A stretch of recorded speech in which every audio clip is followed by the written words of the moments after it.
Dear viewers, welcome back to another video. In this video, we are going to discuss some of the informal and formal words. As you know that we have to use formal and informal vocabulary according to the context. If you are in a formal setting, in a formal context such as any institute or any organization, you have to opt for the formal vocabulary and the choice of words should be formal.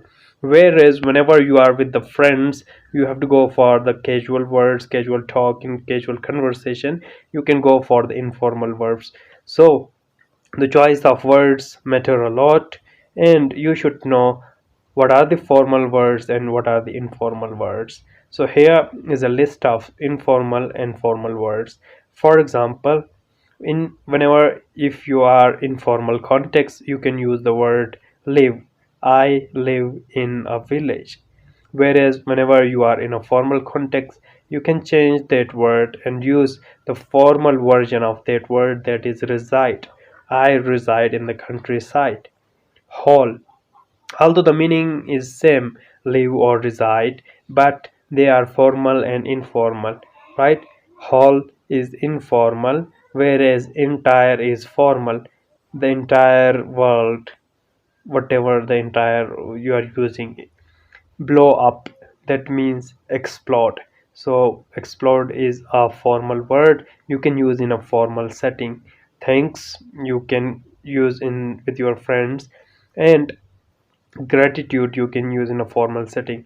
And there can be multiple alternatives. Instead of gratitude, you can also say thank you.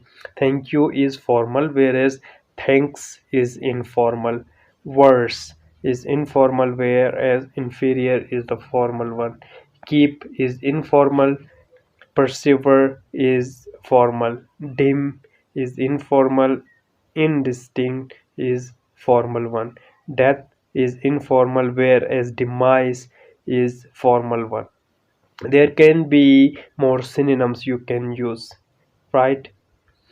And then job is informal, occupation is formal, date is informal, father is formal, right? Mom, dad, etc., that you are using, that are informal. My father, my mother, etc.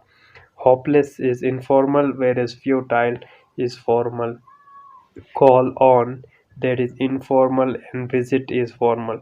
And one thing you have to notice that mostly your phrasal verbs are informal, such as catch up, call on, etc.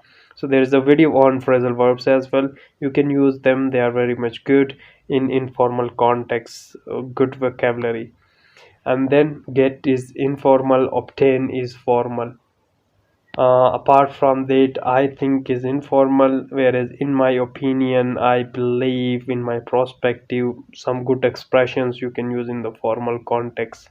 Again, I already told you the phrasal verbs put, up, and other phrasal verbs, they are informal, so don't use them in a formal situation in context. And in your institutions and school, the writing is formal, right? Academic writing. So in academic writing, you can go for formal vocabulary. Thank you for watching this video.